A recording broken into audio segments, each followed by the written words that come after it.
This one is for anybody who feels like they can't possibly heal from something. That I've talked to a lot of people lately, and I've had the experience myself in thinking that I had healed from things that happened many years ago, only to have something happen and have all the skeletons fall out of some hidden closet that I didn't even know I had.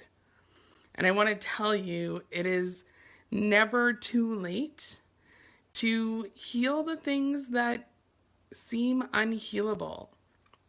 And I'm going to let you in on the secret to doing that.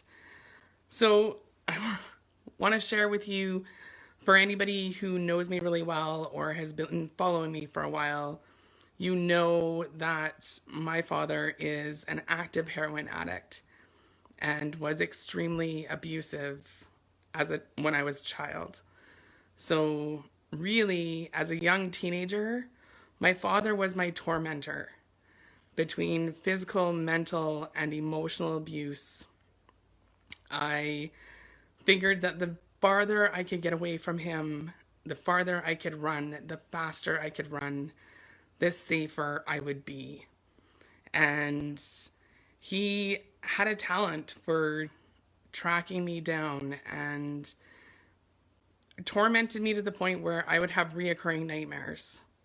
Part of my wedding planning was security in case my father figured out that I was getting married and where to find me.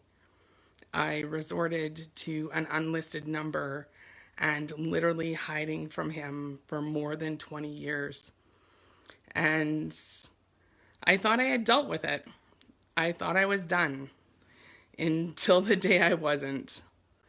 And I'll tell you, it took more than a decade of my own healing journey, of studying energy work and spiritual connection, really getting in tune with my spiritual support team, that I managed to do a lot of my own healing and really figured that I would have to heal that relationship without him.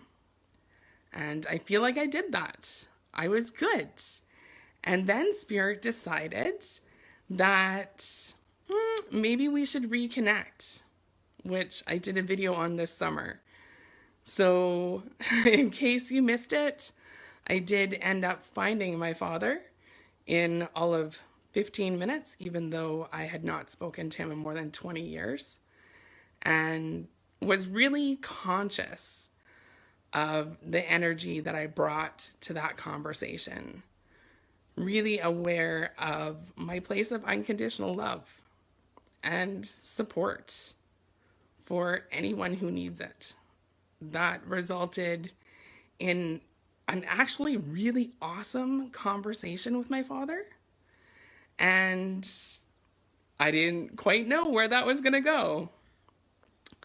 The following month, I phoned him to wish him a happy birthday. And I will tell you, that was not a good conversation. It was a repeat of being a young teenager and the manipulation and the mind games. At first, I thought that, one good conversation with my father, maybe that was how it was supposed to be. Maybe that was supposed to be the end. And I also wanted to blame the change on the heroin. Really. That he was probably high or wanting to get high because it was his birthday. And it took a lot of inner reflection to figure out that I also played a leading role in the difference in our conversations. Because when I phoned him for his birthday, I phoned him as a little girl, wanting to connect with her dad. I wasn't aware of the energy that I was bringing to the situation. So when I came at it with 13-year-old energy, I got 13-year-old programming all over again. So it became really apparent that I need to be super conscious and aware of the energy that I bring to these conversations. And when he phoned shortly after my birthday in November, I must have listened to the voicemail a dozen times and could not decipher a single word. So,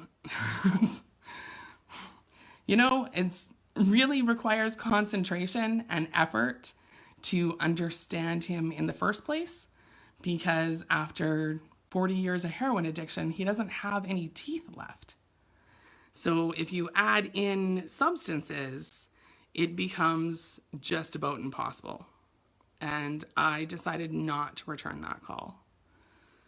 Then he called again just shortly before Christmas.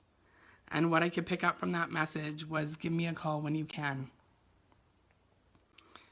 It took a couple days for me to process, to prepare, to really come at the conversation from a place of love and acceptance. Because I knew for some reason he needed somebody. And it turns out that his old lady, because that's the language people use, but his old lady of 20 years had died. And he was hurting. And he needed somebody. And I got to be there. I got to be that support for him, other than outside of the needles, outside of substances, to just be able to give him love and support. So, that is the key. And the reason I do what I do is because when you heal yourself, you can heal the people around you. But that is the easiest thing to say, the hardest work to do.